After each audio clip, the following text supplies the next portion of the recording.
अनेक वर्षांपासून कागदावरच असलेला आणि प्रत्यक्ष वहिवाटीसाठी बंद असलेला माळशिरस तालुक्यातील कोळेगाव ते कटफळ तालुका सांगोला हा नकाशावरील रस्ता अखेर प्रशासनाच्या सकारात्मक भूमिकेमुळे मोकळा झाला आहे. सुमारे 3 किलोमीटर लांबीचा हा रस्ता खुला झाल्याने माळशिरस आणि सांगोला या दोन्ही तालुक्यातील सुमारे 500 शेतकऱ्यांचा दळणवळणाचा मोठा प्रश्न सुटला आहे.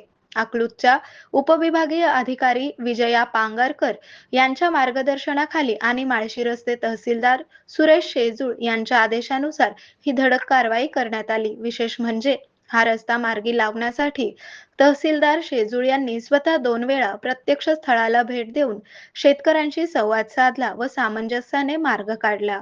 म्हणजे केवळ औषध नाही, तर निसर्गाच्या योग्य उपचारांनी मिळणारी खरी आरामदायक अनुभूती. सोलापूरमध्ये निसर्गोपचाराचं विश्वासाचं नाव लिमये निसर्गोपचार केंद्र. इथे उपलब्ध आहेत विना औषध उपचार पद्धती, ॲक्युप्रेशर, ॲक्युपंक्चर, कपिंग आणि मसाज थेरपी. सर्व प्रकारच्या आजारांवर निसर्गाच्या माध्यमातून